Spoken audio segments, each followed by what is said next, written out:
All right, so buckle up, because we're diving deep into a world that's, well, it's a bit of a trip. Yeah, it's definitely out there. We got this YouTube video from one of you, a whole movie actually, called New World Order, The Mark of the Beast, full movie. Hickey title. Right. And let's just say it takes some current anxieties and just like cranks them up to 11. Yeah, it's like a funhouse mirror reflection of our own world. Totally. So full disclosure, we're not here to like endorse anything this video is saying. Yeah, we're not taking sides here. But it's fascinating to look at it as like a cultural artifact. You know, what can it teach us about how some people see the world right now? Right. It's like decoding a message from another culture, even if that culture is, well, pretty fringe. Exactly. Yeah. So what are some of the big anxieties that jump out at you when you watch this? Well, the whole New World Order thing is front and center, the NWO. Like a shadowy global elite controlling everything? Exactly. And this movie, it really leans into that fear. It paints this picture of a future where this NWO is calling all the shots, and they've got this mark they're forcing on everyone. Yeah, you can't do anything without that mark. Nope. Buy groceries, get a job, even just walk down the street, forget about it. That scene at the supermarket in Istanbul, that was intense. Oh yeah. The cashier's like scanning people's hands, and if you don't have the mark, you're out of there. It really made me think about how much we rely on technology just to function in society these days. For sure. And this movie, it takes that to the extreme. It's like saying, what if that technology became a tool of oppression? Right. It's not just about convenience anymore. It's about control. And the movie doesn't shy away from the religious angle either. It connects this mark to the mark of the beast from the book of Revelation. Ooh, that's a heavy one. Yeah. Now, even if you're not religious, it's important to understand this concept because it's like the foundation of the whole story. In the book of Revelation, the mark of the beast is this symbol of allegiance to the Antichrist. It's like the ultimate betrayal of God. So, for people who believe this prophecy, it's not just about losing your freedom in this world, it's about risking your soul in the afterlife. Exactly. It adds this whole other layer of fear and urgency to the story. The stakes are incredibly high. Wow. Okay, so let's talk about our main characters, Demi and Kristen. They're best friends, right? Yeah. And they're trying to navigate this world where their faith clashes with, well, pretty much everything. Yeah, they're caught in a real bind. They believe in God, but the NWO is telling them they have to choose conformity or damnation. It's like they're stuck between a rock and a hard place. Exactly.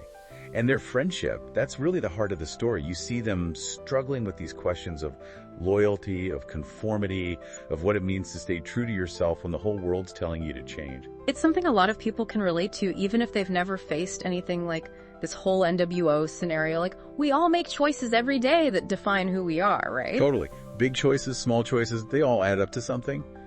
But in this movie, the consequences, they're just amplified to the extreme. Yeah, if you don't conform, you're basically an outcast. You're on the outside looking in. And that's where the real psychological impact of this system hits you. It's not just about physical control. It's about creating this climate of fear and self-censorship. Yeah, there's this constant sense of paranoia, like you never know who's watching or who you can trust. You see it in the way people talk, the way they look around before they say anything. It's like Big Brother's always listening. There's that scene, I think it was at McCoy's, this restaurant. Oh yeah, Demi and Kristen are just trying to grab a bite to eat. And they overhear this conversation about a kid who got in trouble at school. Just because his parents wouldn't get the mark. And it's not like he got physically punished or anything. It's more subtle. Like, he gets excluded from all the school activities, his friends won't talk to him. He becomes an outcast. Just for his parents' beliefs. It's chilling. It shows how powerful social pressure can be. Like, you don't even need violence to control people. Just make them afraid to be different. Yeah. And that scene, it really stuck with me because it makes you think about how easily those in power can manipulate people. Well, it's a government, a social group, whatever. Anyone who can control the narrative can control people's behavior. And this movie, it shows how that control can extend into every aspect of life. Yeah, the news reports are constantly hammering home the NWO's message. It's like propaganda on overdrive. They're trying to reshape reality to make people believe that this new world order is the only way. And then there's Jason, this seemingly charming guy that Demi meets. Oh, Jason. He's a real piece of work. Right. He seems so nice, so normal, like a breath of fresh air in this stifling world. But then, bam, plot twist. He's an informant for the NWO. He's playing both sides. It's like he's selling her this false sense of security, which makes his betrayal even more devastating. Totally. And it really adds to that sense of paranoia we were talking about. Like, Who can you trust when anyone could be working for the other side? You can't even trust your friends. It makes you wonder how a society like that could even function. If everyone's constantly suspicious of everyone else, wouldn't it just collapse? It's like a pressure cooker waiting to explode. Right. And speaking of explosions, there's another character we should talk about, Cedric. Oh yeah, Demi's friend. He's introduced early on, but he's pretty withdrawn, kind of mysterious. He's got this whole brooding vibe going on. Yeah, and you later find out that he's deeply affected by the events that have happened in this world, especially the Rapture. Hold on, for those who aren't familiar with the Rapture, can you give us a quick rundown? Sure. It's this belief that at some point, all the true believers will be suddenly whisked away to heaven, leaving everyone else behind to face some serious tribulation. Like, the end times are coming, but only the chosen few get to escape. Exactly. And in this movie, the Rapture's already happened. So Cedric, he's one of the people who got left behind. Wow. So he's dealing with some heavy stuff. Yeah, he's lost his family, his community, his sense of security. He's pretty much living in a constant state of grief and uncertainty. That explains the brooding. Right. But here's the kicker. He's not just withdrawn. He's secretly part of the resistance. Ooh, plot twist number 2. I know, right? It adds this whole new dimension to his character. It shows that even in the face of, overwhelming despair, there's still this flicker of hope, this willingness to fight back. Cedric's journey. It's like a reminder that even the most broken people can find strength in the most unexpected places. I love that. So we've got this oppressive regime, a divided society, and a growing resistance movement. And Cedric's right in the middle of it all. This is getting good. It is. All right, before we go any further, let's take a quick pause and hear from you, the listener. What's grabbing your attention so far? What details or themes are really hitting home? Take a moment to think about that, because when we come back, we're going to delve even deeper into this dystopian world and see what it might tell us about our own anxieties and hopes for the future. I will press on, I won't back down. Through the storm, through the town. Heaven is my home, I'll wear my crown. I will press on, I won't back down.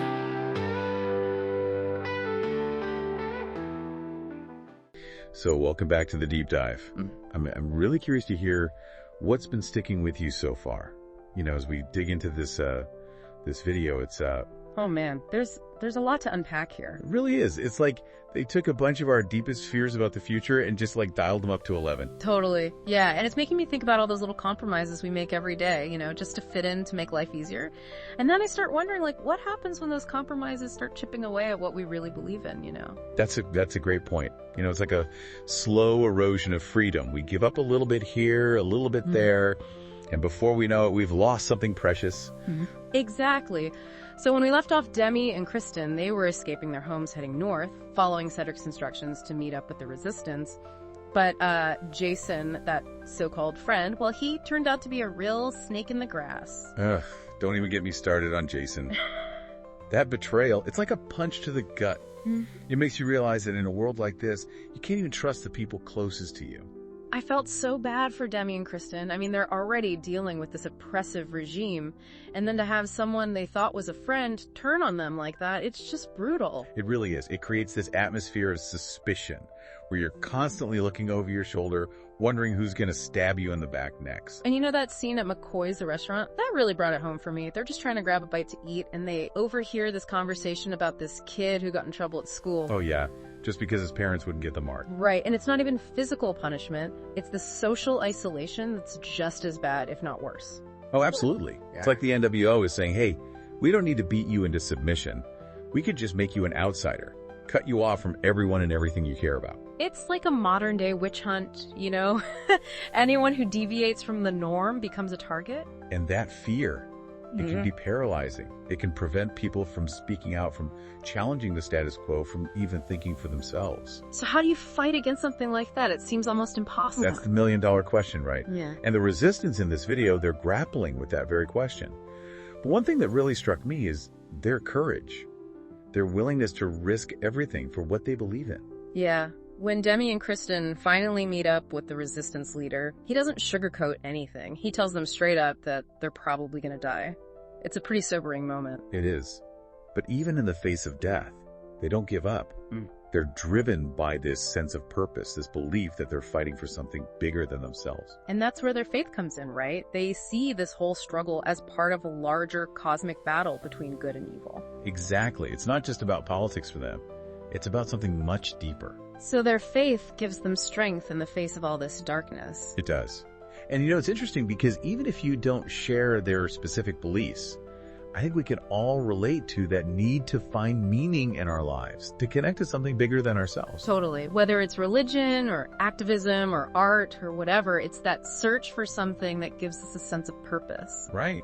And it makes you wonder what you would be willing to fight for, what you'd be willing to die for. That's a heavy question, but it's one that this video forces us to confront. Absolutely. And, their fight isn't just about faith. They're also using technology to resist the NWO's control. Oh, yeah. The resistance leader talks about how the NWO is using surveillance to track their every move. And one of the resistance members is even trying to create fake marks to infiltrate the system. It's like a high-tech game of cat and mouse. Totally. Okay. And it makes you think about all the debates we're having right now about data privacy and online surveillance.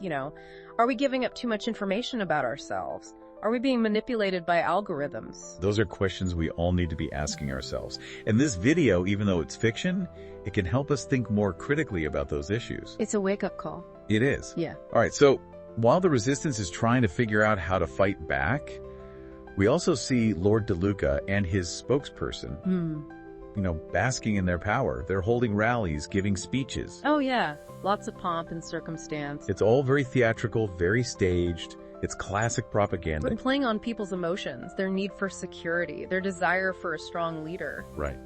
And it's scary how effective it can be. And then there's that chilling scene where they meet with Jason the informant. He tells him about Demi's family, how her father tried to protect her from getting the mark. Oh man, that scene. That was tough. It shows how the NWO's reach extends into every corner of society. They're not just going after the resistance. They're going after anyone who dares to question their authority. Even families aren't safe. Nope. And it makes you wonder how you would react in that situation. Would you risk your own safety to protect the people you love? That's a question I don't even want to think about. So the resistance is plotting their next move, the NWO is tightening its grip, and Jason is caught in the middle. Where do we go from here? Well, the story takes a dramatic turn as the resistance decides to launch a risky mission. They're going to target a key facility that's crucial to the NWO's operations. Sounds dangerous. It is. And the outcome is going to have huge consequences for everyone involved. All right, welcome back to the deep dive. It's been a wild ride with this video so far. When we left off, the resistance was about to embark on this super risky mission, trying to take down the NWO. Yeah, they're really putting it all on the line here.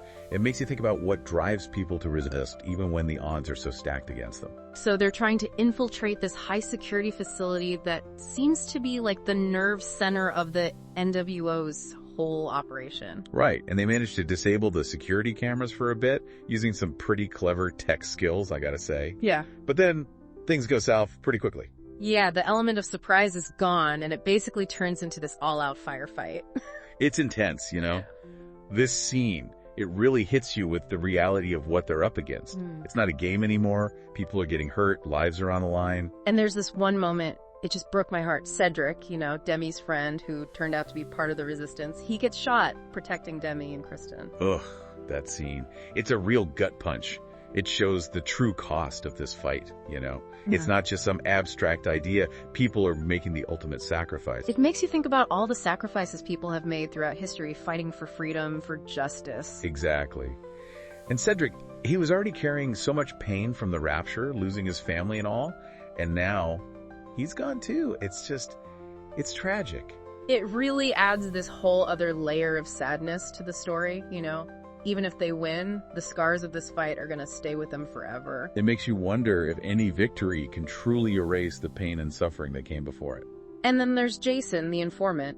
He shows up again, and you can see he's torn. Like, part of him still cares about Demi, but he's made his choice, he's with the NWO. Yeah, Jason's a complicated character. He represents that gray area, that moral ambiguity that exists in these kinds of situations. You can see the guilt eating away at him, but he's in too deep now. It makes you think about how easy it is to get caught up in something bigger than yourself, to lose sight of what's right and wrong. And ultimately, his fate is a tragic one, a reminder of how destructive these conflicts can be, how they break people, no matter which side they're on. So Demi and Kristen, they managed to escape, but it's a close call. They're racing against time, dodging bullets, and it seems like they're completely surrounded by NWO forces. It's edge of your seat stuff. You're just rooting for them to make it out alive. But they get cornered, and it seems like all hope is lost.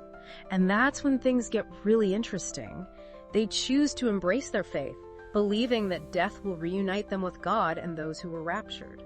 Yeah, it's a powerful ending, but definitely a controversial one. It suggests that in this context, death isn't a defeat, but a form of transcendence. It's definitely a challenging concept, especially for those who don't share their beliefs. But it speaks to that human need for hope, for something beyond the pain and suffering of this world.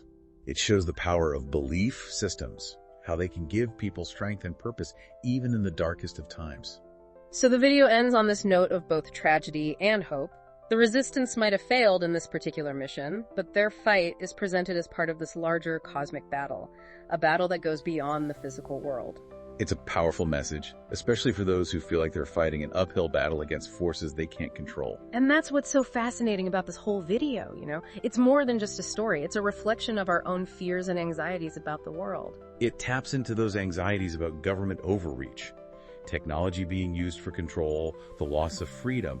These are things that people are worried about in the real world, even if they're not as extreme as what we see in the video. Yeah, it's like it's holding up a mirror to society, forcing us to confront some uncomfortable truths. And it's a reminder that we need to be vigilant, to question authority, to fight for the things we believe in. So as we wrap up this deep dive, I want to leave you with this thought. How much of what we've seen in this video, even if it's exaggerated, do you see happening in our own world? Are we on a similar path? These are questions worth asking, and I hope this conversation has given you some food for thought. Absolutely. Keep thinking critically, keep asking questions, and keep engaging with the world around you. That's the best way to shape the future you want to see. Couldn't have said it better myself. Until next time, keep diving deep. The town. Heaven is my home, I'll wear my crown. I will press on, I won't back down.